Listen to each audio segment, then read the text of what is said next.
Graça e paz a todos, boa tarde. Nós estamos iniciando mais uma aula, mais uma reflexão e damos uma boa tarde a todos, que a graça e a paz seja com cada um. Vamos iniciar a nossa aula hoje e você vai abrir capítulo 5 do livro do Apocalipse.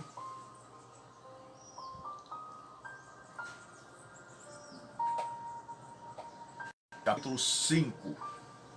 Capítulo 5, não, 2. Capítulo 2 do livro do Apocalipse.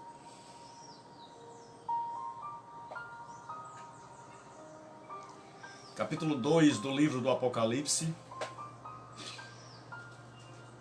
para a nossa meditação. Fabiano. Boa tarde, Fabiano.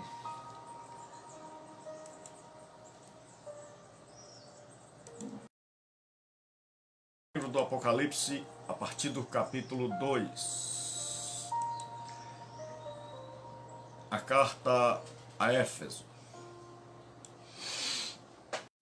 Diz assim, boa tarde a todos. Escreve ao anjo da igreja que está em Éfeso.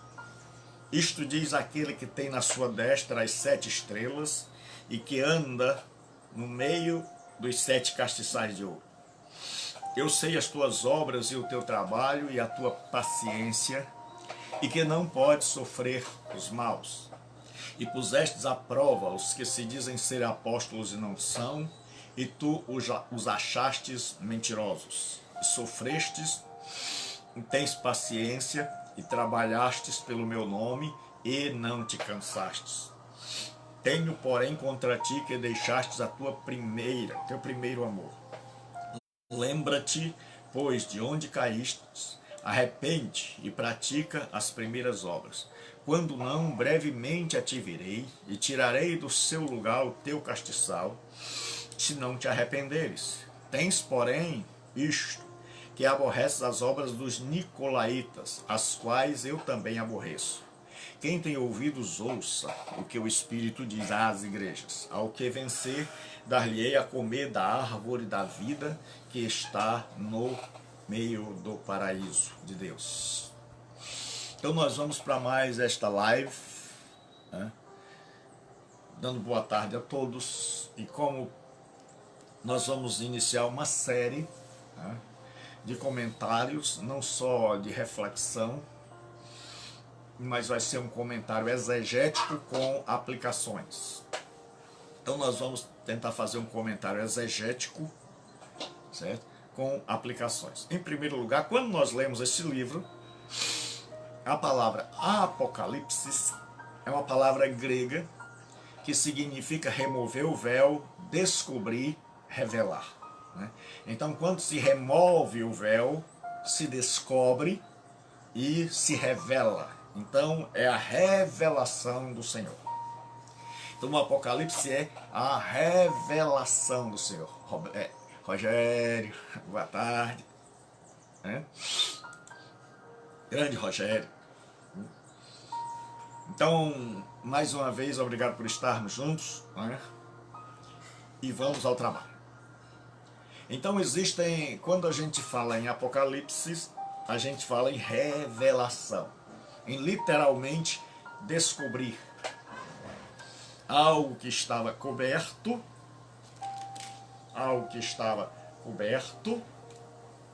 então você não sabia o que estava aqui embaixo, e Apocalipse quer dizer tirar o véu, e daí revelar. Então é uma palavra grega, apocalipsis, que quer dizer revelação. Então existem algumas maneiras de se interpretar este livro. São 4 maneiras ao todo de se interpretar este livro. A primeira chama-se preterista. O primeiro método é o preterista.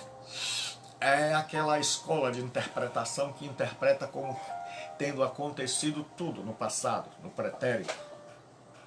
Então, acredita-se que tudo que está escrito nesse livro, quase tudo, já aconteceu.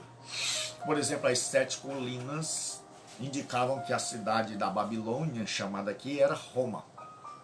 A estátua do imperador era a imagem da besta. Besta quer dizer uma fera, né? Então, os preteristas interpretam como tudo já tendo acontecido no primeiro século, como a grande maioria das profecias desse livro.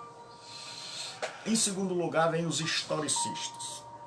Eles interpretam o livro do Apocalipse como o desdobrar da história da igreja, desde o seu início até o seu triunfo final. Por exemplo, eles interpretam que cada igreja revela um estágio da história da igreja. Por exemplo, Éfeso seria a igreja dos apóstolos, a igreja primitiva. Esmirna seria a igreja perseguida. E aí vem a igreja do tempo do período católico, a igreja do período protestante, a igreja das missões, que seria a igreja de Filadélfia, e a nossa sobraria para ser a de Laodiceia, certo? Então, esse é o método historicista. Ele acha que o Apocalipse deve ser interpretado como um desdobramento da ação de Deus na história. Existe um método menos usado, mas também usado, que é chamado de idealista, que mostra que o Apocalipse foi escrito com o objetivo de traçar a luta do bem contra o mal, destacando o triunfo do bem no final. E existe o método futurista. O método futurista é o método que interpreta esse livro como dizendo respeito apenas ao futuro, ou pelo menos do capítulo 4 em diante, né? Então, quando você lê Apocalipse 1:19, o Senhor diz assim: escreve as coisas que vistes, as que são e as que depois destas hão de acontecer. Então, o ideal é que uma metodologia, uma abordagem não é suficiente para que nós interpretemos o Apocalipse. Porque os teólogos passados criaram o termo já é e ainda não. E isto tem nos ajudado muito na interpretação do texto. O já é e o ainda não, certo? O já é significa que parte das profecias foram cumpridas, já se concretizaram, já se tornaram realidades. Outras partes ainda aguardam o seu cumprimento. Então, em toda a teologia, existe o já é e o ainda não, certo? Então, no Apocalipse não é diferente. Existe o já é muitas coisas, aí nós vamos para o preterista. Eles têm razão, porque muitas coisas já se cumpriram, certo?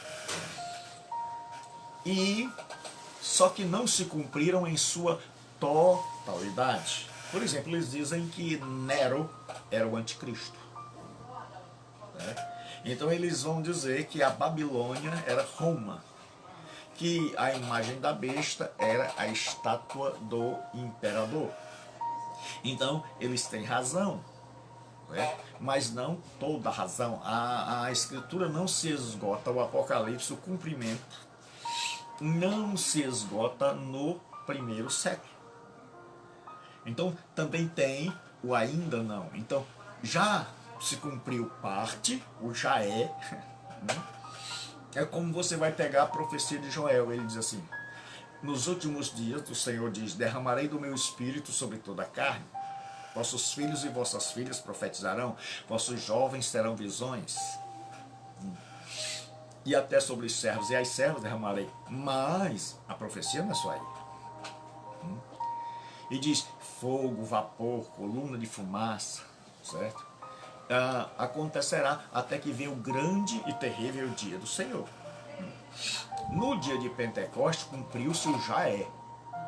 Só até a parte derramarei do meu espírito sobre os meus servos e sobre as minhas servas. Então aí tem o já é. Falta o ainda não. E o que é que ainda não?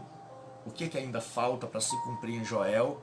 Coluna de fogo, fumaça, ardor, a lua se converterá em sangue, antes que venha o grande dia do Senhor. Então, os teólogos acertadamente criaram esta expressão já é. Alguns são mais curtos, dizem já e ainda não. Então, já é a parte que já cumpriu-se, e o ainda não é a que está por se cumprir. Então nós vamos interpretar o Apocalipse partindo do pressuposto do já é e do ainda não. Que existem coisas que já se cumpriram e coisas que estão por se cumprir. Que existem coisas que se cumpriram de forma parcial e que aguardam um cumprimento total, cabal. Esta será a nossa posição. Então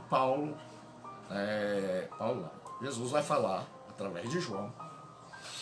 O livro do Apocalipse foi escrito por volta do ano 95, até o ano 95, ou seja, no final do primeiro século, quando João, o último apóstolo vivo, está exilado pelo Império Romano numa ilha prisão, para onde eram desterrados e exilados os condenados, chamada Patmos.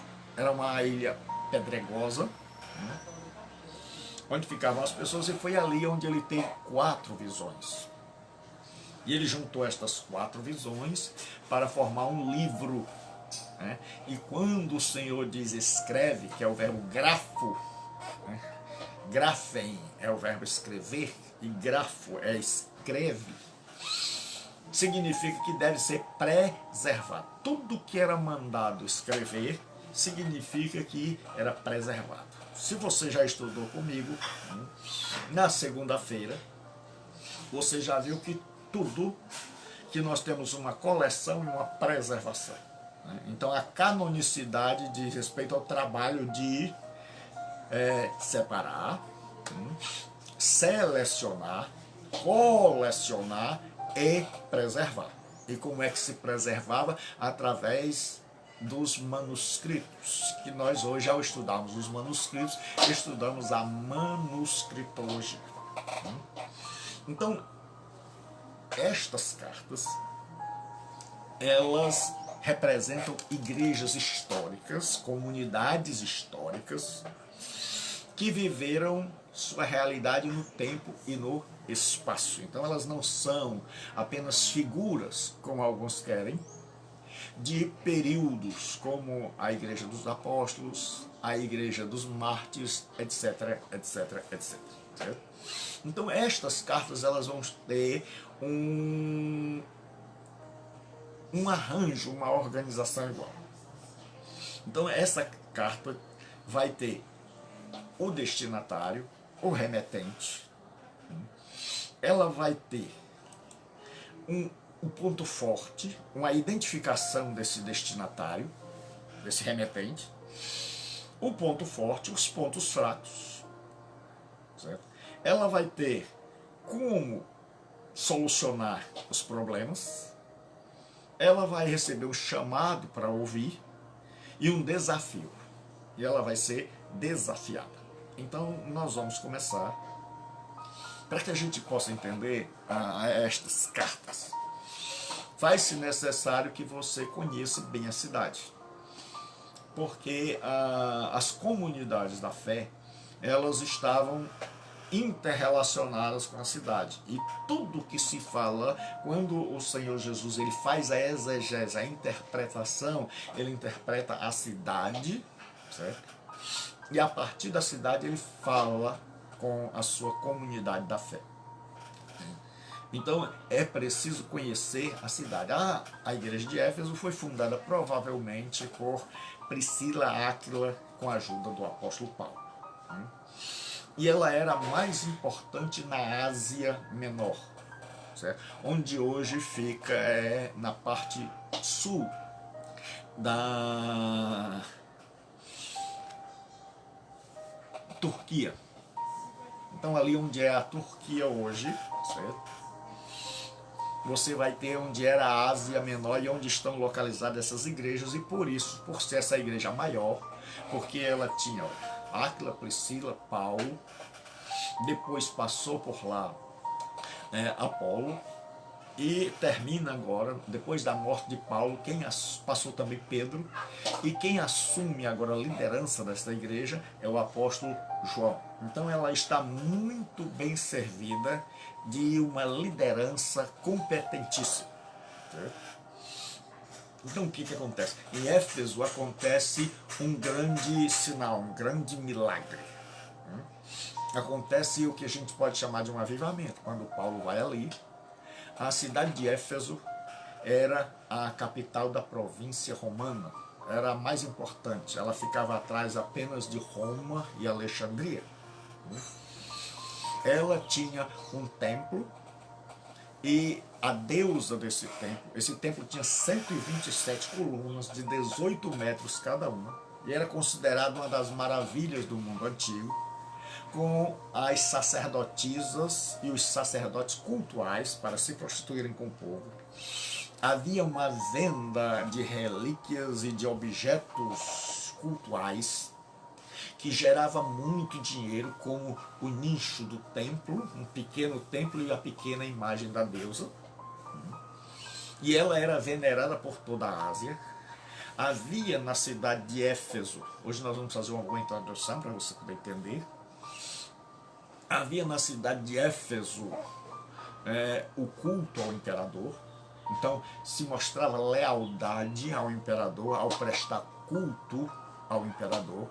E João está vivendo provavelmente no tempo de Domiciano, que era um imperador cruel, perverso, que perseguia a igreja. E o que acontece? João agora, ele está preso e ele tem 4 revelações. E estas revelações vão ser um livro que vai ser escrito e vai ser direcionado a estas 7 igrejas que representam a totalidade da igreja na época, né?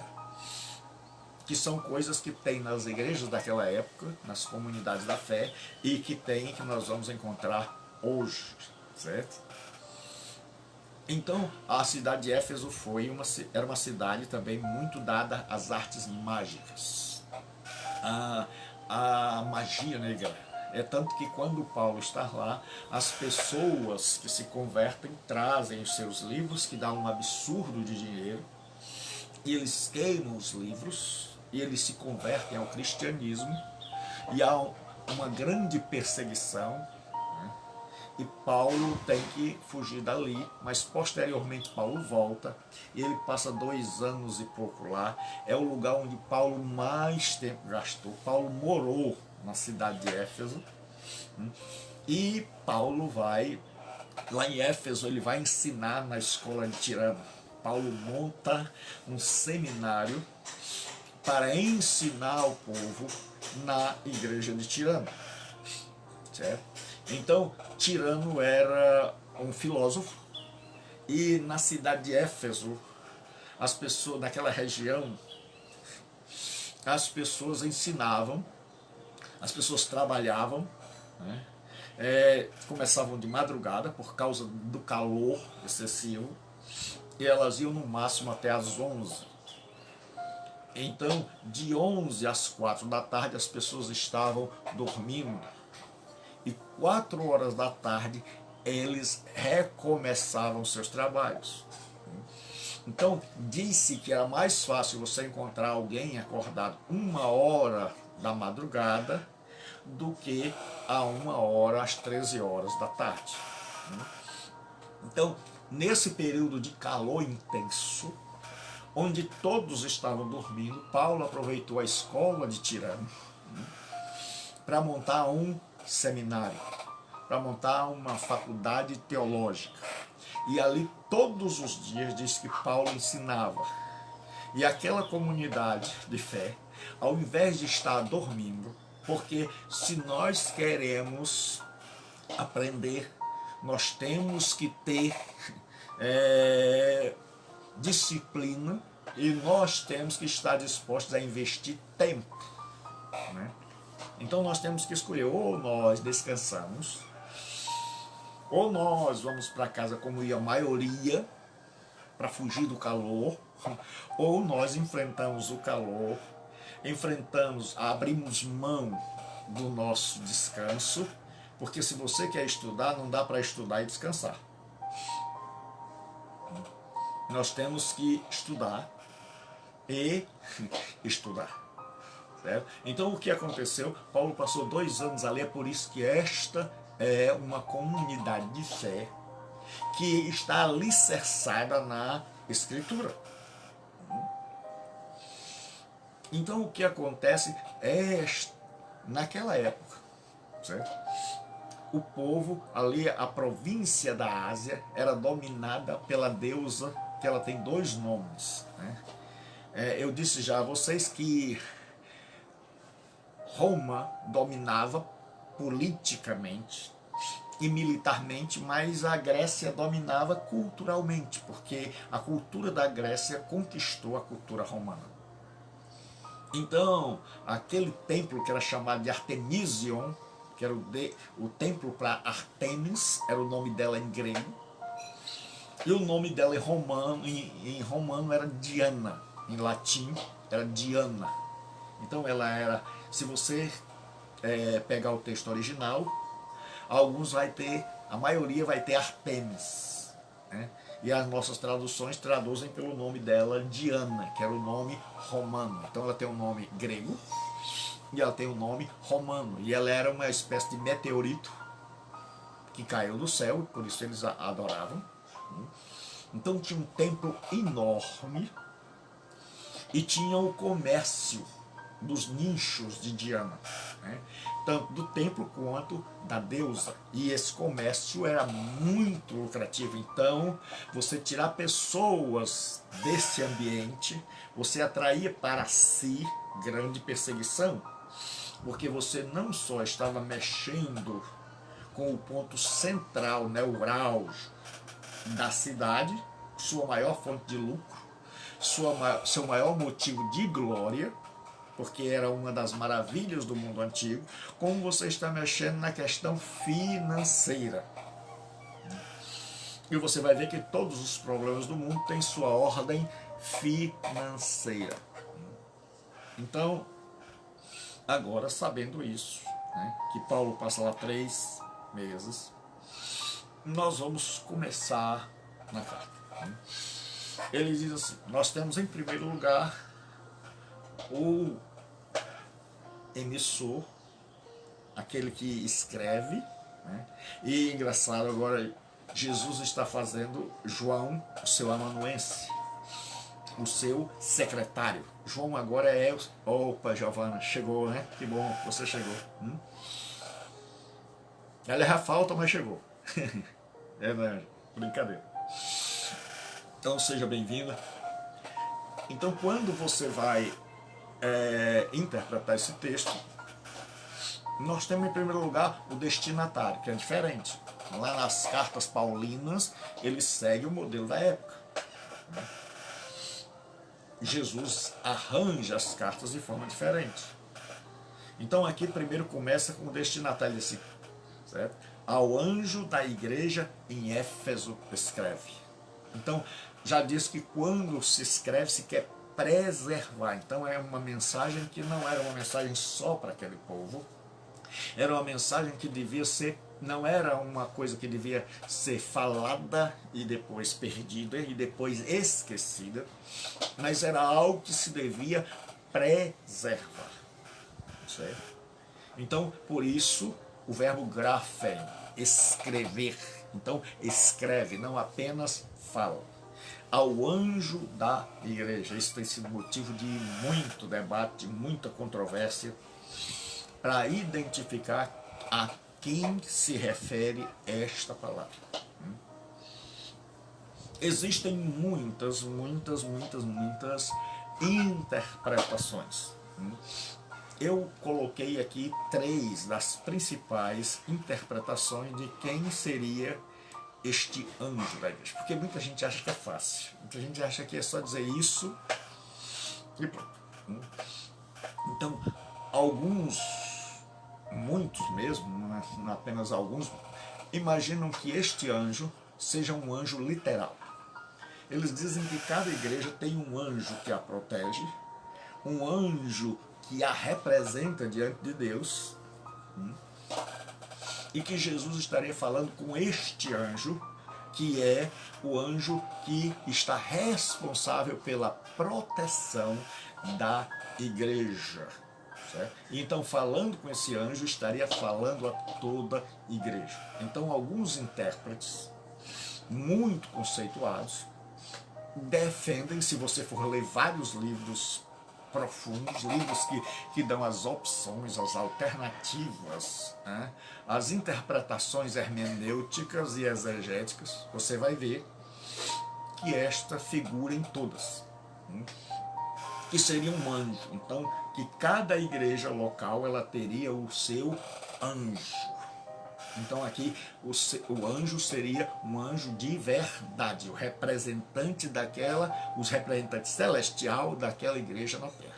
Uma segunda interpretação é a que vê a palavra angelos, que é mensageiro. A palavra grega é angelos, ao anjo, escreve o objeto indireto, escreve para, escreve a, escreve ao anjo, ao angelos, certo? Que esse anjo seria uma representação de toda a igreja, ou seja, Jesus está falando com toda a igreja, e a figura do anjo, certo? É representada em toda a igreja. E eles dizem que não existe em todas as cartas nada ligando a que dê indício de direção de igreja, de pastorado único, né? E que eles dizem que naquela época a liderança da igreja era uma liderança plural, ou seja, bispos e diáconos, que nós vamos ver isso em eclesiologia, né? Se você estudar conosco, você vai ver isso em eclesiologia, bispos e diáconos e presbíteros. E sempre que se fala da liderança, se fala de uma liderança plural. Então eles dizem que naquela época ainda não se conhecia como hoje, e que isso é um desenvolvimento posterior do século III, do século II em diante, da supremacia de um líder. E a terceira é a que é mais comum, que é mais fácil de se entender, que seria o líder da igreja, certo? Então essa é uma das que é colocada e muito adotada quando a gente tenta estudar a Bíblia de uma forma mais simples, sem levar em conta todas as dificuldades. Então se coloca que ela é o líder da igreja. Então são 3 as opções, certo?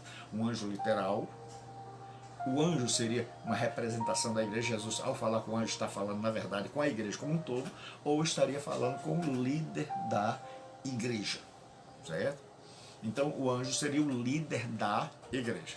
Muitos têm combatido essa posição por causa de muitos que se intitulam semideuses, e que acham que tem todo o poder sobre a igreja. Então, aí está, certo? A minha interpretação, que eu acho mais plausível, é que aquele anjo representa toda a igreja, porque quando Jesus está falando com essa comunidade da fé, ele não está falando a um líder. Não há em nenhum lugar destas cartas, parece que ali não havia problema com a liderança, certo? Parece que havia problemas e virtudes com um todo, né? Então ele não está apontando um mas ele está apontando o todo. E geralmente, em todas as cartas, a dificuldade para o termo mais simples, para a abordagem mais simples, é a questão do não falar, de não haver problemas junto à liderança, né? Parece que o problema dessas igrejas não era uma questão de liderança, que isso vai ser tratado nas chamadas cartas pastorais, certo?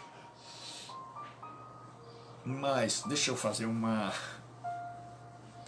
explicação aqui para que você possa entender a diferença entre um pensamento doutrinário diferente e uma heresia, certo? Porque às vezes a gente chama de heresia o que é pensamento doutrinário diferente, né? E a gente não sabe diferenciar o que é um pensamento doutrinário, uma interpretação particular, do que é uma heresia. Então, o que é uma interpretação particular, certo? É, por exemplo, a pessoa dizer se o batismo deve ser feito por imersão, por aspersão ou por afusão. Então isso são interpretações, são leituras que se fazem, certo? E que não são necessariamente heresia. Então, o que mais pode ser é um equívoco teológico. Como, por exemplo, as pessoas que creem que Jesus vem antes, durante ou após a tribulação. Então isso não significa que eles laboram em heresia, certo? O que a pessoa pode fazer é um equívoco teológico. Agora, o que é uma heresia é quando a pessoa diz o seguinte, que o batismo regenera. Aí é outra coisa. Que ao você se batizar, você está regenerado, que é o que se chama de regeneração batismal. Então, isso aí é uma heresia, não é um pensamento particular, certo? É uma heresia. A regeneração batismal, que é uma heresia. Então, quanto à vinda de Jesus, se é antes, durante ou depois, bom dia, Oliveira, grande Oliveira, família, né? Então, nós temos agora, quanto à vinda de Jesus, se ele vem antes, durante ou depois, isso aí são interpretações, são leituras que são possíveis de acontecer. E que nenhuma das três é dona da verdade. Existe argumentação para cada uma das três. Agora, o que não é verdade, o que é uma heresia, é dizer que Jesus Cristo não volta mais. Como alguns dizem, que a morte significa a volta de Jesus. Como dizer que Jesus voltou no ano 70 da nossa era, quando destruiu Jerusalém. Ou que Jesus volta na conversão, ou que Jesus volta quando o Espírito Santo vem para nós. Certo? Então aí já não é mais pensamento particular. Aí é a negação de uma verdade teológica do cristianismo, que é a segunda vinda visível do Senhor Jesus para buscar a sua igreja. Então espero que você tenha aprendido a diferença entre o que é heresia e o que é um pensamento particular. Por exemplo, nós temos a questão calvinista versus arminiano. Os calvinistas defendem a eleição, certo? Que Deus nos elegeu, independente das nossas obras, porque eles partem do pressuposto de que Deus é soberano e pode escolher a quem quer e rejeitar a quem quer. E eles partem do ponto de vista do amor eletivo, que Deus não era obrigado a eleger ninguém e, em seu amor, elegeu um grupo para a salvação. Já os arminianos dizem que Deus elege, mas elege baseado na presciência, porque ele anteviu, então ele elegeu. São duas maneiras de se interpretar a Bíblia quando meu menino estiver fazendo soteriologia, aí a gente se aprofunda.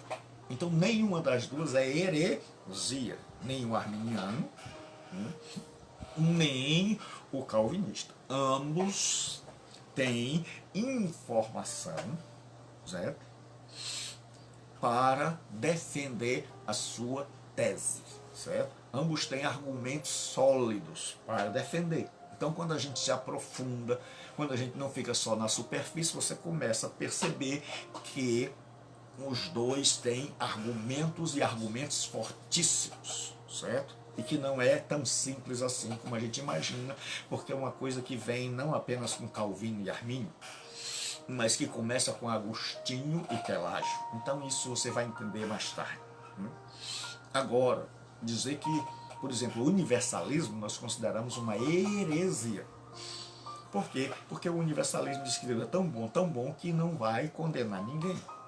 E que até o diabo vai ser salvo, certo?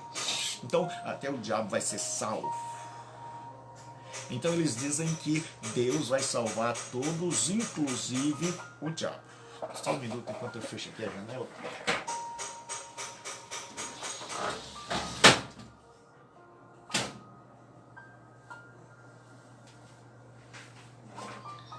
Então, dizer que Deus vai salvar todos e que ninguém vai para o inferno, aí já é uma heresia, certo? Então, o que diz aqui?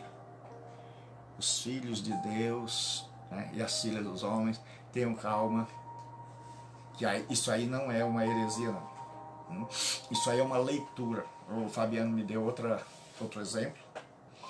Quando você pega os filhos de Deus, lá no Gênesis, capítulo 6, existem várias interpretações. Existe a interpretação de que eles seriam anjos, né? E a turma é muito superficial. Diz, mas anjo não se casa, nem se dá em casamento, anjo não se reproduz. Meu amigo, tenha calma. Tenha calma, porque o negócio é mais profundo, certo? Então, existe a interpretação. Quando a gente vai fazer a exegese desse texto no hebraico, se você não tiver cuidado, os alunos pulam tudo para acreditar que eram anjos. Porque a cultura rabínica toda acreditava que ali eram anjos, certo? Porque o termo no hebraico é Benai Elohim, filhos de Deus, Benai Elohim. E esta expressão no Antigo Testamento é usada para anjos. Então tem um forte apoio linguístico que nós não vamos entrar aqui nos detalhes porque não cabe agora, certo? Então o que acontece? Existe a interpretação, como meu irmão falou, sobre os anjos seriam, os filhos de Deus seriam anjos literais, certo? Que esses anjos teriam caído, teriam se tornado os nefilins, os gigantes da época. Existe aquela interpretação que diz que são os descendentes de Sete, que não é fácil de você defender também, porque quando você se aprofunda, você vai ver como é que passaram tanto tempo separados, certo? Então existe uma grande dificuldade. Existe outra interpretação, que estes filhos de Deus seriam os monarcas da época, que foram os primeiros a formarem seus haréns, e muita gente tem optado por esta interpretação, e que eles pegavam para si todas as mulheres que queriam. Então eles começaram ali com Lameque, que foi o primeiro bígamo. Então estes homens seriam aqueles monarcas, os poderosos da época, que começaram a ter os seus haréns. Então vai haver uma série de... Então isso são pensamentos particulares e não heresia, certo? Então isso aí são interpretações possíveis, que infelizmente nós, na nossa superficialidade, a gente às vezes acha que é uma heresia, porque só nos ensinaram uma parte. Porque o grande problema, e aí eu não vou mais entrar aqui, porque senão a gente foge do assunto e vai acabar acontecendo igual na sala de aula, onde eu vejo muitos professores caírem nessa história de o aluno começa a perguntar uma coisa e aí desvia-se do assunto. Então, quando a gente chegar em Pentateuco, a gente vai estudar isso aí, vai fazer exegese do texto, vai mostrar os vários argumentos em favor, certo? Porque as mesmas palavras lá, Benai Elohim, são as mesmas palavras quando diz os filhos de Deus foram se apresentar diante de Deus e veio Satanás no meio deles, lá em Jó, certo? Então vai haver uma grande questão se esse texto é poético, se esse texto não é.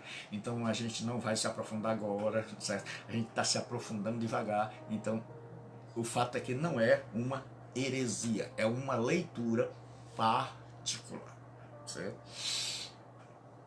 Aí nós vamos ver o quê? Certo? Agora, para cada comunidade dessa, o Senhor vai se manifestar. O Senhor vai aparecer de acordo com a necessidade desta igreja. E ele diz, estas coisas diz aquele que conserva na sua mão direita as 7 estrelas e que anda no meio dos 7 castiçais de ouro. Então ele já diz que as 7 estrelas são os 7 anjos, já disse no texto anterior. Isso aí ele já dá a interpretação. Se todo o Apocalipse fosse assim, seria bem mais fácil de nós lermos e interpretarmos o livro, certo? Porque a Bíblia não é difícil, é difícil para nós, certo? Mas para quem convivia naquela época, para quem sabia dos símbolos e do simbolismo, então não era difícil, certo? Para quem convivia com o Império Romano, e você sabia do que acontecia lá, da estátua do imperador, da morte de quem não adorava, de ser uma relíquia ilícita, ou uma religião ilícita, marginalizada, então você só ficava fácil quando ele dizia que deu poder à imagem da besta para que matasse. E aí a gente pensa que era a imagem mesmo que matava. Não. Era não prestar culto ao imperador, era sinal de deslealdade para com o Império Romano. Então vamos aqui. Estas coisas diz aquele que conserva na sua mão direita as 7 estrelas e que anda no meio dos 7 candeeiros de ouro. O verbo andar aqui, então significa que Jesus sustenta. Então, quem sustenta a igreja, o líder, se nós interpretarmos como pastor, quem sustenta toda a sua igreja é Jesus Cristo. É Ele que tem o seu povo na mão, é Ele quem sustenta, é Ele quem nos dá vitória, é Ele que é a nossa força, é Ele que é a certeza da nossa vitória. Deus em Cristo nos conduz em triunfo, certo? E Paulo diz, de sorte que nós somos o bom perfume de Cristo, tanto nos que se perdem como nos que se salvam, porque naquela época, quando a Bíblia diz que conduz em triunfo, a imagem era de um general romano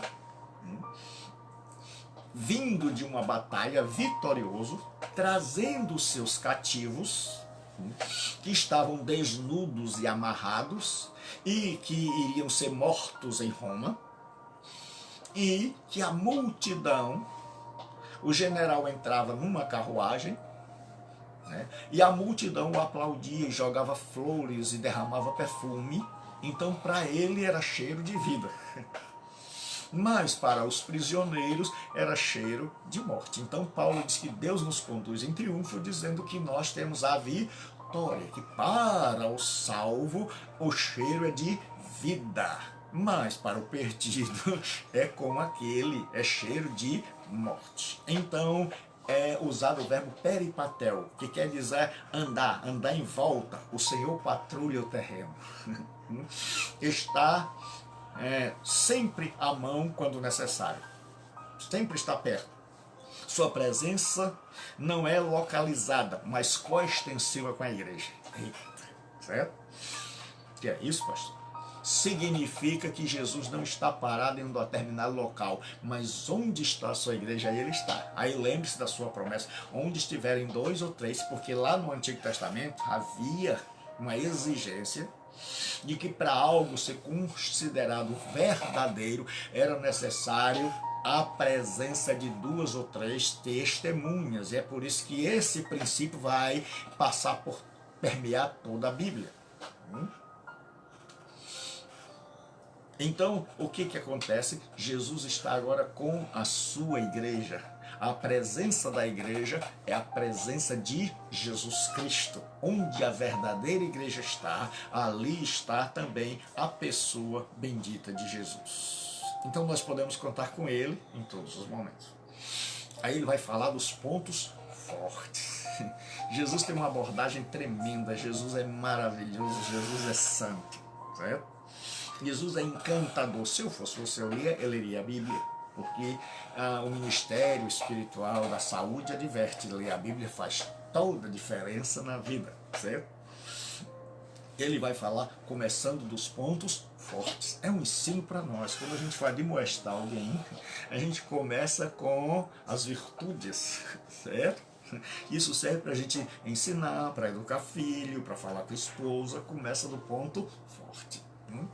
Então Jesus diz assim: conheço é o verbo gnosco, é um conhecer íntimo. É tão íntimo que esse verbo pode ser traduzido por conhecer ou por ter relações sexuais com, porque ele fala de uma intimidade profunda. Então Jesus diz assim: conheço as tuas obras, ta erga su, conheço as tuas obras. Então você já percebeu que nós estamos numa abordagem diferente, fazendo uma abordagem exegética primeiro, certo? Para logo após a gente fazer as aplicações, certo? Então ele diz assim: conheço as tuas obras. Então, o que acontece? Ta erga su, erga é obra, certo? Então ele diz o seguinte: as tuas obras. E estas obras são duas que ele vai destacar. A primeira é labor e a segunda é perseverança, certo? Então ele diz assim: conheço as tuas obras. Aí ele diz assim: tanto o teu labor quanto como a tua perseverança.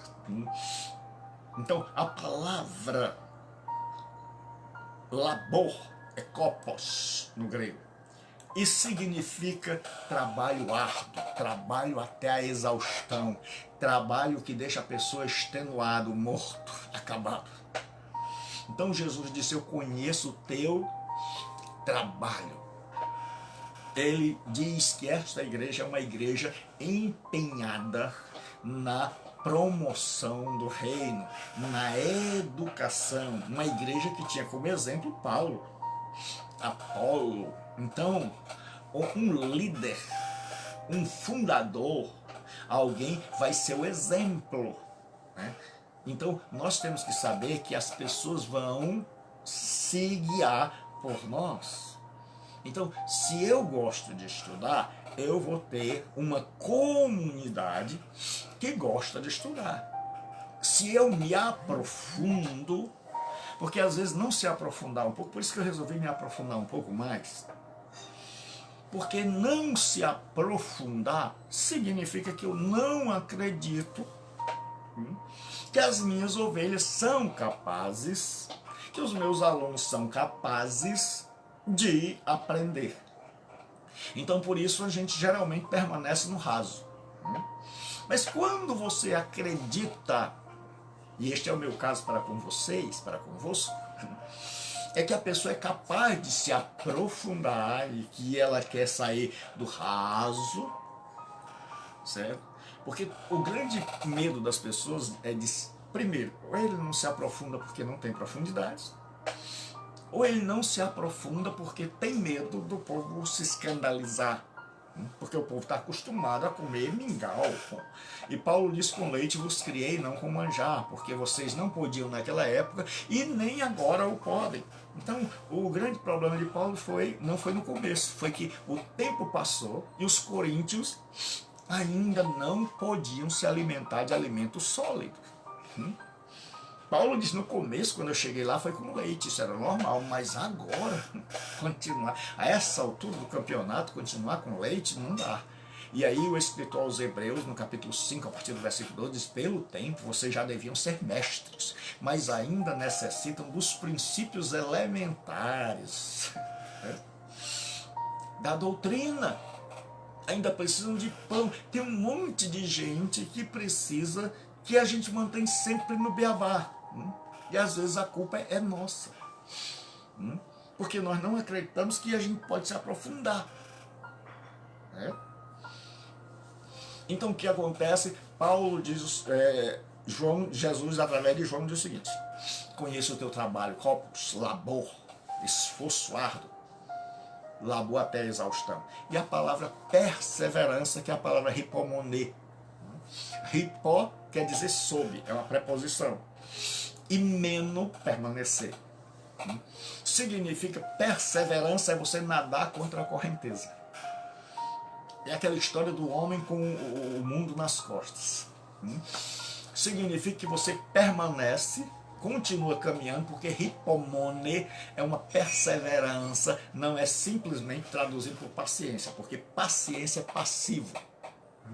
A pessoa aguenta, mas não faz nada, não caminha.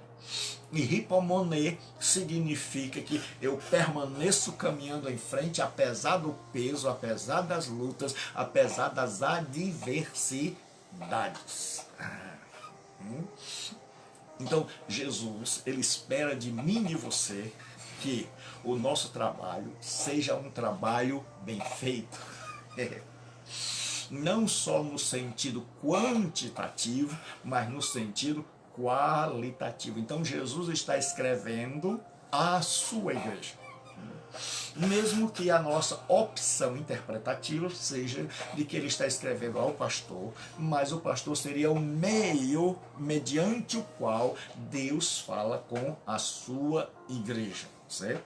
Então o importante é que Jesus está se dirigindo a nós, certo? Se você ouviu a pregação de ontem, nós temos um sacerdócio santo, não temos mais o ungidão, né?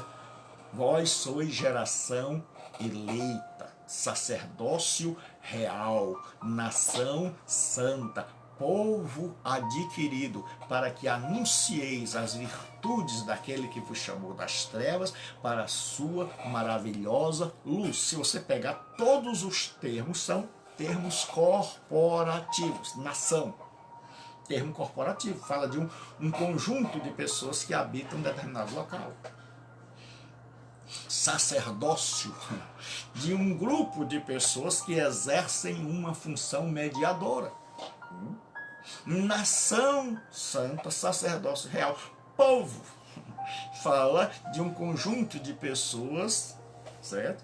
De uma determinada raça. Povo adquirido. Certo? Então nós somos nação santa, sacerdócio real, geração eleita, certo? Então geração é uma quantidade, uma multiplicidade de pessoas que viveram em um determinado período. Então não existe nenhum texto, e esse texto foi defendido. Por que os reformados descobriram a doutrina do sacerdócio universal do crente? Porque antes a igreja defendia que você só podia ir a Deus através do sacerdote. Então a igreja se tornou mediadora entre o cristão e Deus. Então você não tinha acesso direto a Deus. Você tinha que ir pelo sacerdote. Então você tinha que ir pelo sacerdote. Então você não podia ir direto. E aí eles ensinaram o que se chama hoje, né, de sacerdócio universal dos crentes. Mas vós sois geração eleita, nação santa, certo? Sacerdócio real, povo, todos são termos corporativos.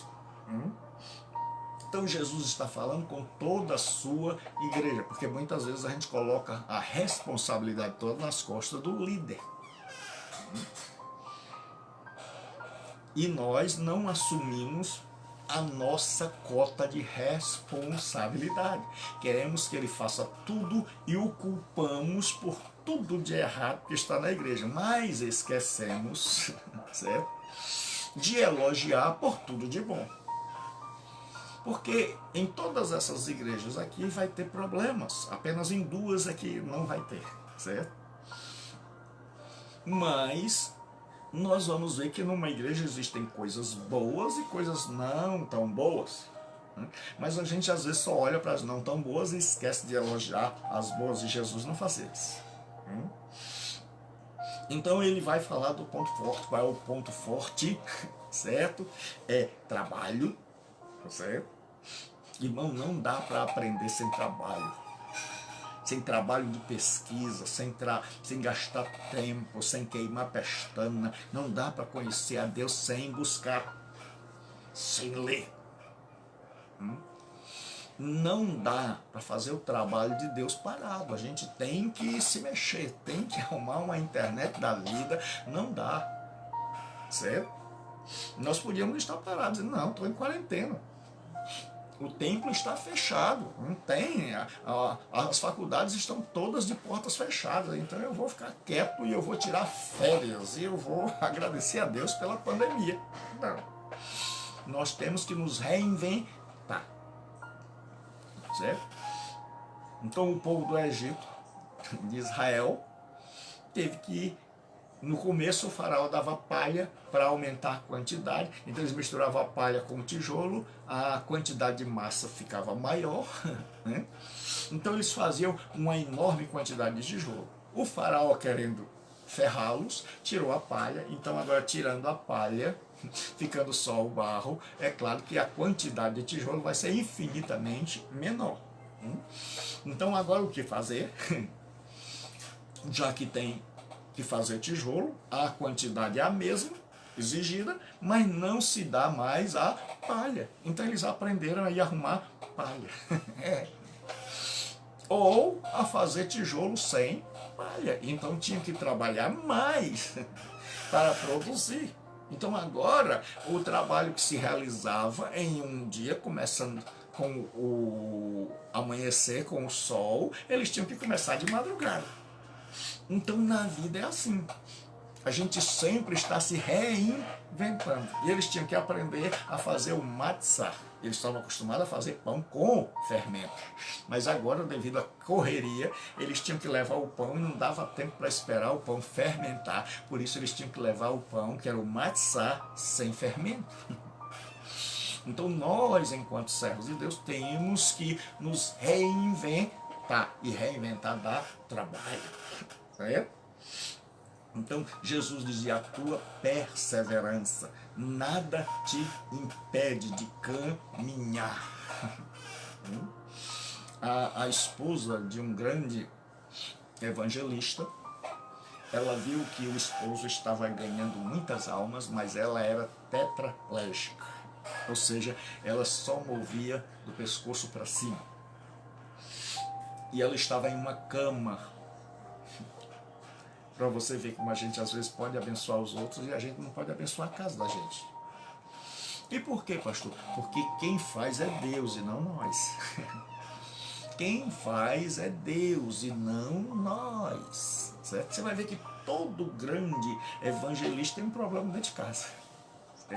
Para mostrar que ele não é o dono do poder, que ele não está no controle, que não pode se exaltar, que quem faz é Cristo, quando quer, como quer e se quiser. Então, esta mulher começou a descobrir que o marido trabalhava e ela não. E ela podia muito bem ter usado a desculpa, só que ela mexia ainda o pulso e a mão. E ela chamou a enfermeira e começou a ditar cartas evangelísticas. E pediu à enfermeira para colocar aquelas cartas no correio, endereçadas a pessoas. E é por isso que eu faço hoje, sim, eu copio a mensagem, essa mensagem eu copio e coloco no Facebook de todo mundo, certo? Então, para alcançar o maior número, porque o meu lema é sendo livre, fiz-me servo de todos, para por todos os meios legítimos, claro, ganhar alguns, chegar a salvar alguns. Então, o que acontece é que agora, certo? Aquela mulher começou a receber mensagem de retorno dizendo que haviam se convertido pelas cartas que receberam dela e queriam conhecê-la. Ou seja, nada pode impedir o trabalho. E nós temos que ter hipomone, perseverança, e adiante. Irmãos, o que eu tenho visto de gente que começa as coisas e não termina. Gente que começa a estudar e no começo, aqui mesmo nos seminários que a gente ministra, rapaz, a turma começa num fogo, a turma começa com um desejo. Aí vem o cão, bota um balde d'água, aí a pessoa some, a gente tem que estar atrás. Meu irmão, meu querido, onde o irmão anda? Eu estou preocupado com o irmão. Era um fogo tão grande, mas é um fogo que é fogo de papel. Pega fogo rápido, mas também se você não correr, se apaga rápido. Então, o grande problema da falta de conhecimento de Deus é esse, é que a gente pega fogo rápido. É que qualquer mensagem, com 3 palavras em língua estranha, 2 murros na mesa, a pessoa está toda arrepiada. Mas, em compensação, como não tem raiz, como Jesus disse na sua parábola, vindo a tribulação, não tem onde se segurar, pronto, você já sabe qual é o resultado, né? Então, Jesus agora vai falar dos pontos fracos. Ele começou falando dos pontos fortes. Então, diz a boa educação, elogie em público, repreenda em secreto. Tenho, porém, contra ti que abandonaste o teu primeiro amor. Também existem várias interpretações, e você já viu que eu mudei a maneira, a abordagem, está mais para exegese do que para reflexão, certo? Mas nós não vamos deixar a reflexão, porque a exegese sozinha é uma tarefa histórica, né? O grande desafio da igreja é como eu interpreto, e como eu aplico esse significado à nossa história, ao nosso contexto. Então, o grande desafio é a aplicação, sem deslizar na maionese, sem entrar em devaneio, sem dizer o que a Bíblia não diz. Por isso, há uma necessidade de um trabalho exegético. Exegese quer dizer ex, para fora de, regeomai, extrair. Então, extrair da Bíblia, não é impor na Bíblia. Existe a exegese, eis é para dentro de, regeomai, conduzir. Então, eu conduzo para dentro da Bíblia minhas ideias. Eu tenho uma ideia, por exemplo, eu tenho a ideia de um líder supremo da igreja. Então, eu vou ler Pedro. E Pedro diz, Jesus diz, tu és Pedro, e sobre esta pedra, então eu coloco ali que Jesus está dizendo que Pedro é o primeiro líder da igreja cristã. Então eu não vou para a Bíblia para ver se ela diz se é ou não, eu vou já com a certeza. Então o grande problema, o grande equívoco nosso é que nós primeiro criamos as doutrinas, e depois a gente vai para a Bíblia, para que ela confirme aquilo que nós já cremos.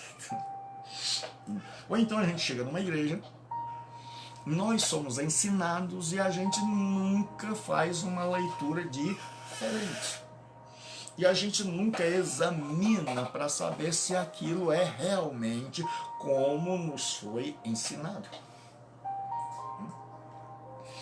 Então Jesus diz o seguinte, tenho, porém, contra ti que abandonaste o teu primeiro amor. Geralmente se fala do primeiro amor como sentimento, com aquele fervor que nós tínhamos no início da caminhada. Mas existem 2 interpretações.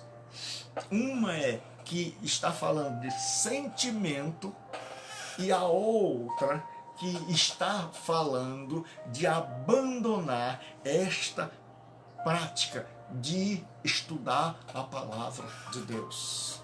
Certo? Essa era uma igreja ortodoxa. Orto quer dizer correta, doxa, opinião, glória. Então, ortodoxia é a opinião, a doutrina correta. Mas a doutrina correta tem que ser seguida pela chamada ortopraxia. E o que é isso, pastor? Ortocorreta, praxis, prática. Então, se eu tenho uma doutrina correta, eu tenho que ter uma prática correta. Então, o que se acredita, quando Jesus tenho, porém, contra ti, que abandonaste o teu primeiro amor, é que esse povo agora tinha uma doutrina correta, que tinham se passado gerações e gerações, porque um dos grandes adversários que o povo de Deus tem enfrentado, que a comunidade da fé tem enfrentado, chama-se tempo. É que os que seguiam a Paulo estavam acostumados a ter um ideal, um exemplo. Alguém que botava Cristo em primeiro lugar, alguém que conseguia aliar teologia com prática. Que em suas cartas ele escreve geralmente a fundamentação teológica. Se você pega a carta aos Efésios, do 1 ao 3, Paulo fundamenta tudo na sua profunda teologia, e é por isso que Efésios é uma carta tão profunda. Por quê? Porque Paulo esteve ali quase 3 anos, 2 anos e 3 meses, ele morou ali, ele residiu ali em Éfeso. E aquela era uma igreja que, devido à superstição, à magia, né, era uma igreja que precisava de muita doutrina, de ser alicerçada teologicamente para não ruir ou para não trazer para dentro as heresias que permeavam lá fora, como o sal ungido, o sal grosso, né, etc., água benta, certo? E tudo mais que acontecia lá. Então, lá na região de Éfeso, o povo era acostumado a adorar o imperador. O povo era acostumado com os chamados espíritos elementares ou rudimentos deste mundo, que eles acreditavam que entre o céu e a terra existiam vários espíritos, que vai ser chamado mais tarde aeons, ou emanações angelicais, e quanto mais próximo de Deus, maior. Quanto mais próximo dos homens, menor. Então o grande problema com esse pensamento é que diminuía Jesus Cristo e tornava Jesus não o ser supremo, mas um Deus menor, que eles passaram a chamar de demiurgo, que era um Deus pequenininho. Então Jesus não seria o Deus maior, não seria o Criador, mas seria apenas um Deus pequeno, porque ele se relaciona com os anjos. E aí a igreja tem que combater isso. E isso mais tarde vai se chamar de gnosticismo. Então ali tinha religião de mistério. Tinha um pessoal que ficava tudo tremendo. Tinha o culto ao imperador, tinha o culto a Diana Artemis. Se você falasse grego era Artemis, se falasse latim era Diana.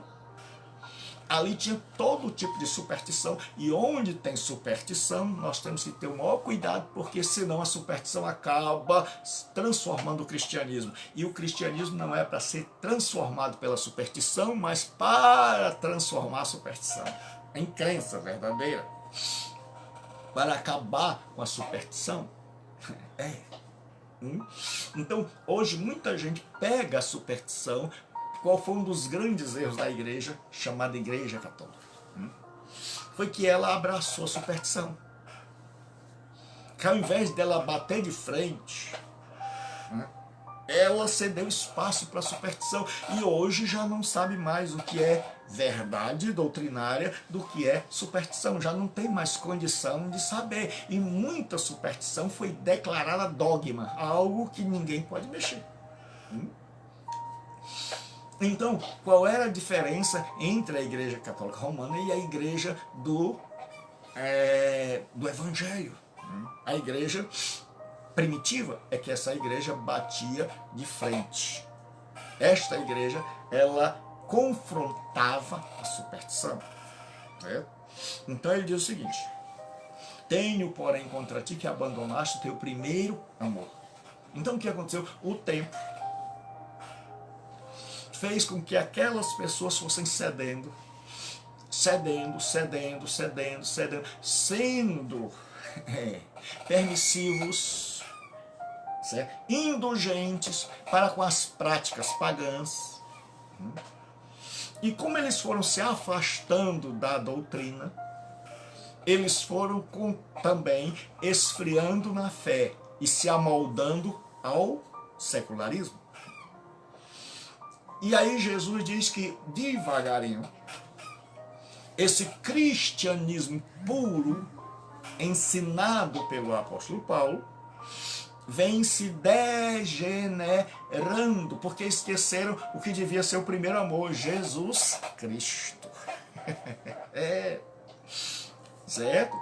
E muitas vezes o nosso primeiro amor não é Jesus Cristo, e aí a gente começa a perder o fervor, e com o passar do tempo a gente vai sendo indulgente, a gente diz, não vou ler hoje não, eu leio amanhã, não vou orar hoje não, eu oro amanhã, não vou à igreja hoje não, vou amanhã, e aí a gente vai, e aí a gente diz assim, tem nada não, e aí a gente começa a ir cedendo, e quando a gente observa, Jesus já não é mais o nosso primeiro amor, certo? A igreja é o primeiro amor, o trabalho é o primeiro amor, o dinheiro é o primeiro amor, a família, o poder espiritual, o cargo. Então existe uma variedade enorme de coisas que podem ocupar o primeiro lugar na vida de um cristão.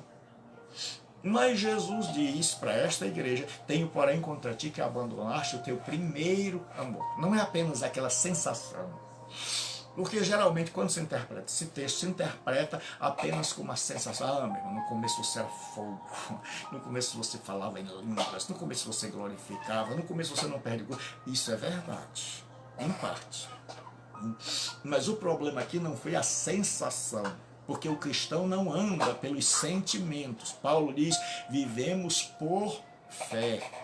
Certo? Quem vive por sentimento, meu irmão, vive de altos e baixos, porque um dia eu e você estamos para cima. Quando a nossa mente está cheia de glutamato, de serotonina, de dopamina, então a gente acorda assim. Mas quando a gente está cheio de GABA, quando o sistema GABAérgico está lá e a gente amanhece para baixo, então tem dia que a gente amanhece para cima, tem dia que a gente amanhece para baixo. Quem anda pelos sentimentos vive nessa gangorra espiritual. Sobe e desce. Um dia você olha e ele está pegando fogo, no outro dia. Mas Jesus diz, tenho contra ti que deixaste o teu primeiro amor. Algo tinha substituído a Jesus e sua palavra. E foi isso que desgraçou a igreja romana. Porque as coisas foram substituindo o lugar de Jesus, outras pessoas foram ocupando o lugar. Surgiu até o substituto de Jesus, e isso não é uma coisa só deles. É um fenômeno que está acontecendo no meio evangélico. Nós temos hoje apóstolos, paipóstolos, bispos, pessoas que pretendem ser a cobertura espiritual de muita gente e que muita gente está se colocando sob. Então Jesus Cristo está se tornando em muitos arraiais ditos evangélicos um personagem secundário. Um personagem secundário. Os líderes da vida, os ungidões, estão ocupando o lugar. E aí a gente vai falar dos católicos. Não pode, cara. Não pode. A gente diz assim, mas eles botaram Maria e nós estamos botando o fulano. E se você não é tão culto, você não é tão daqueles que param para gastar tempo com a Bíblia, você bota alguém que tem um dom de profecia, alguém que fala em língua estranha, alguém que ora todo dia, que tem um joelho encaliçado. Mas Jesus já passou despercebido de muita gente, e existe um fenômeno de esfriamento, porque quando Jesus não é o centro, o Espírito Santo veio para glorificar Jesus Cristo. E não estando Jesus no centro, o Espírito Santo não age. Porque Jesus disse, ele me glorificará. Então o trabalho do Espírito Santo é glorificar Jesus. Se eu não prego Jesus, se eu não exalto Jesus, se Jesus não está no centro, é claro que que eu vou esfriar. É claro que essa comunidade da fé vai esfriar. Mas aí, o que nós temos que fazer? E aí nós vamos parar por aqui, porque eu estou aprendendo também a me dominar, certo? Amanhã a gente vai continuar, mas agora nós vamos fazer as nossas aplicações, né, para as nossas vidas. Jesus diz: escreve ao anjo da igreja. Então, a primeira aplicação é que estas palavras devem ser preservadas para a posteridade. E se Deus as preservou, é porque Ele queria que eu as conhecesse, que eu as lesse, que eu as tivesse como referencial para nortear minha caminhada com Ele. E que nada pode substituir as Escrituras. Nem a irmã Beltrana, nem o apóstolo fulano, nem o maior visionário do mundo, nada pode ter maior autoridade do que as Escrituras, e tudo o que nós cremos tem que ser submetido às Escrituras. Esta é a primeira lição. Jesus escreve. E se ele diz escreve, é porque ele quer que eu leia, é porque ele se preocupa comigo, é porque ele se preocupa contigo. E se preocupa com ele, o consigo. Certo? Então, Jesus se preocupa com todos nós. Então, Jesus está preocupado conosco e disse: eu vou dar diretrizes, eu vou dar balizas, eu vou dar norteamento para eles. E muitas vezes nós jogamos fora as balizas, nós jogamos fora a bússola divina, nós deixamos a bússola e vamos lá dizer assim: fala papai, na casa da irmã Joaquina. Certo? Segunda coisa é que Jesus disse: eu tenho nas mãos tanto a igreja como o líder. Eu seguro, sou eu que sustento vocês e dão vocês a mim. Então, nós vivemos porque Ele vive. Nós cantamos porque Ele é nossa inspiração. Nós lemos para conhecê-lo. Nós queremos conhecê-lo não apenas para encher o nosso intelecto, mas para adorá-lo, para exaltá-lo, para servi-lo segundo a sua vontade. E ele diz o seguinte: conheço as tuas obras. Isso é maravilhoso para quem anda correto. Isso é tenebroso para quem anda errado, quando ele diz conheço intimamente. Conheço em profundidade. Então eu quero dizer para você que me escuta hoje,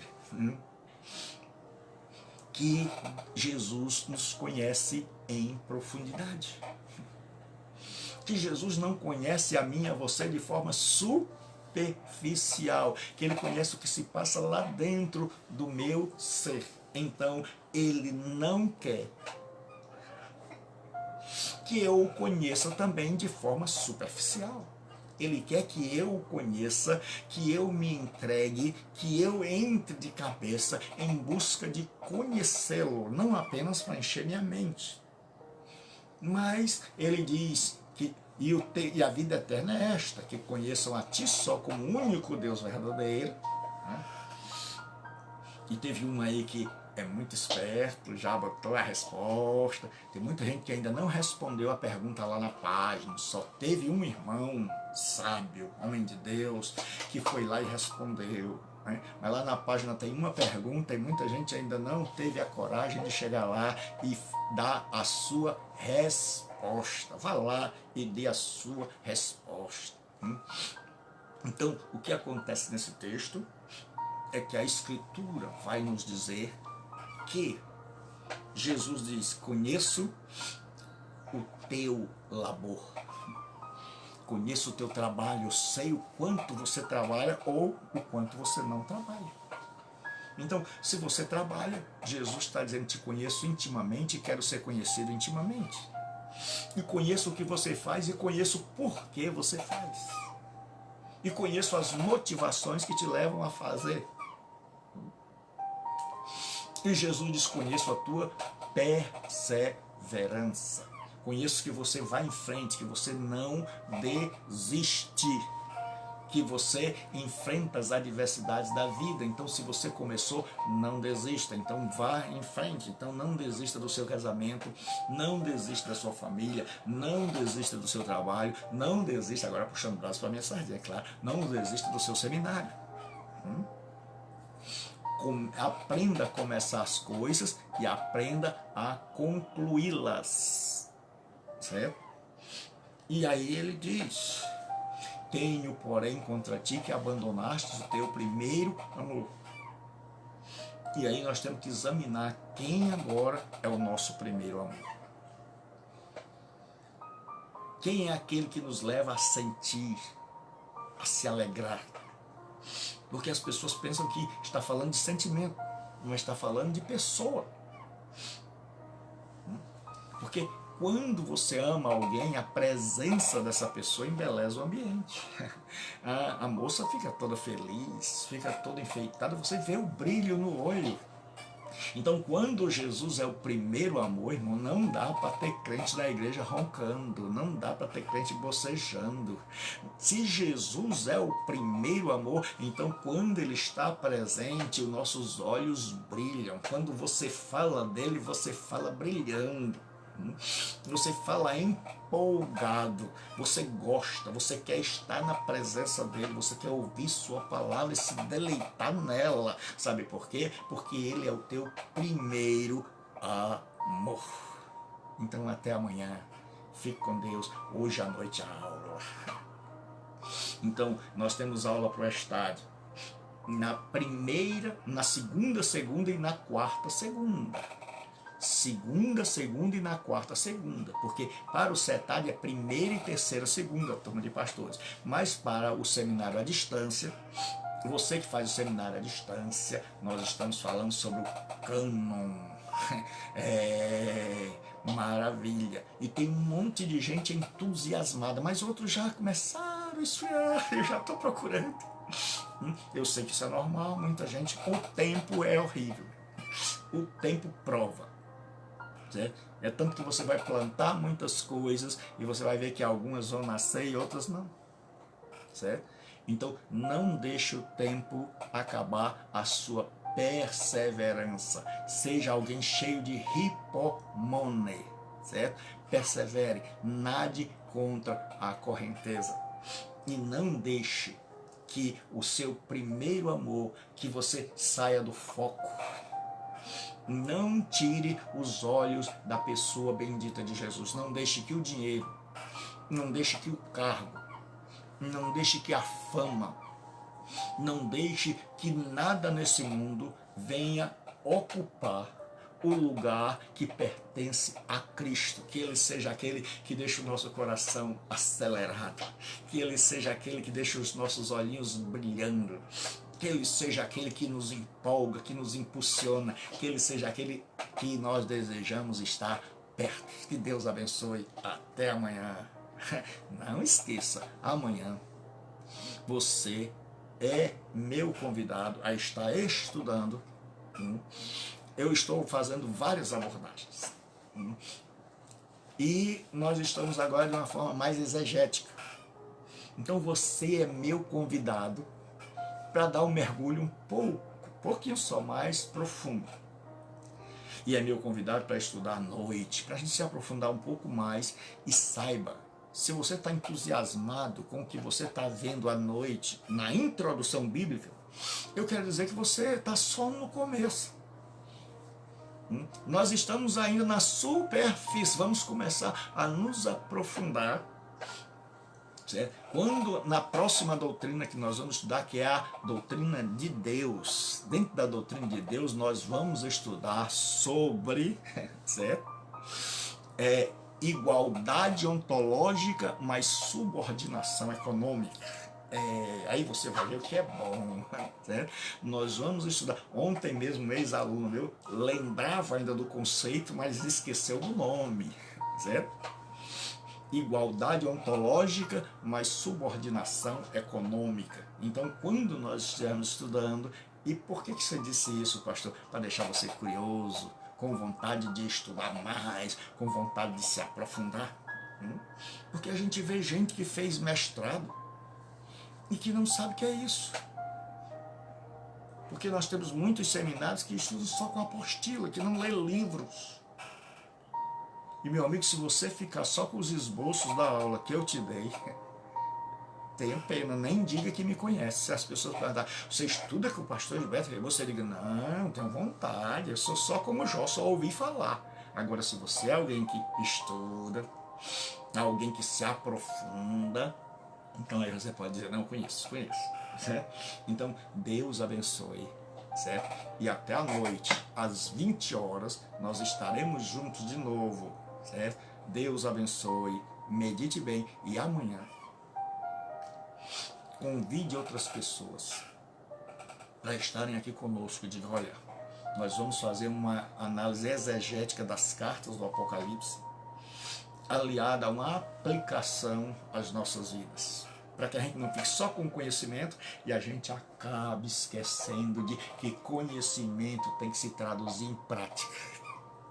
Então, nananina, não, nunca você vai ter alguém só para tirar suas dúvidas, nunca você vai ter alguém só para encher sua memória, sua cabeça, seu intelecto e abastecer seu intelecto. Nananina, não. Se for assim, esqueça-me, porque comigo teologia tem que se traduzir em prática. Eu sou discípulo de Jesus Cristo e tenho como um grande exemplo o grande apóstolo Paulo, que ele escrevia até o capítulo 3 de Efésios de teologia pura, profunda, e aí do 4 até o 6 é prática. Romanos, de 1 até 11, é teologia pura, do 12 até o 16 é prática. Então nós vamos aqui sempre seguir essa metodologia. Exegese, interpretação ortodoxa, mas com a ortopraxia, com a prática correta, chamando a cada pessoa para um avivamento, porque eu acredito nisso. Que a igreja reformada, seja ela pentecostal ou tradicional, a igreja oriunda da reforma, precisa de uma reforma, precisa continuar se reformando, porque senão o tempo vai nos transformar em uma seita. Nós precisamos voltar para a palavra se nós não quisermos fazer como a igreja católica, que se perdeu de tal maneira que já não sabe distinguir doutrina de superstição, que está eivada de superstição e que transformou, como por exemplo, Imaculada Conceição de Maria, que era um pensamento em um dogma, certo? O primado de Pedro, que era um pensamento em um dogma. Então, nós não podemos falar. Por quê? Porque nós estamos tendo por verdadeiro coisas que o Novo Testamento não ensina. Nós estamos numa hierarquização onde a pessoa olha de cima para baixo e onde a pessoa já chega na igreja com o desejo de ir subindo, galgando degraus, porque isso é uma coisa perpetuada. Nós temos hoje coisas pragmáticas, ou seja, você coloca alguma coisa, né? Digamos que você chega, ora sobre um ventilador, e aí você derrama água e chama um monte de gente à frente e diz, olha, esse ventilador vai ser o sopro do Espírito. E essas pessoas são super criativas, mas não tem escritura, que se elas usassem a criatividade para interpretar a Bíblia, seriam ótimas. E aí, aquele ventilador girando e aspergindo as pessoas, muita gente vai sair dali curada. E se sai curada é porque o ventilador é crente. Porque assim, funciona, então serve. Não precisa olhar na palavra de Deus. Então qual é o teste para estas pessoas? Qual é a autoridade? É a funcionalidade. Se funciona, então serve. Então para que Bíblia? Agora nós temos a Bíblia porque nem tudo que funciona é bíblico. Deus abençoe. Fique com Deus. Até a noite. E lembre de conferir o que eu ensino. Porque eu não sou infalível. Porque eu sou um simples pastor. E eu digo de novo a todos os meus irmãos pastores, não precisa ficar preocupado com as tuas ovelhas, porque não quero ovelha de ninguém. Pode ficar, como diz o povo, pode ficar frio, fica tranquilo, porque não estou em busca de pessoas que andam na prostituição. Se você pegar os sites, aí onde aquelas mulheres estão quase peladas, você vai ver a minha mensagem lá. Eu copio e boto lá. E o pior, estou encontrando um monte de pastor lá, seguindo a bichinha. Eu digo, oh, Jesus. Assim você sente tentado, aquela coisa mal, a carnalidade da gente. Você fica tentado tirar um print e mandar para aquele pastorzão ungidão. E diz assim, meu irmão, olha onde eu te achei. Mas aí não, a gente diz assim, carne, se aquiete. Porque eu tenho que pensar em mim. Porque eu tenho que esquecer o outro. Eu não tenho que pensar se o outro está pecando. É responsabilidade dele, eu tenho que pensar em mim. Que Deus abençoe, porque quando eu começo não paro mais. Vai em paz, ore por mim. Estou precisando de oração. Deus abençoe, deixa eu almoçar.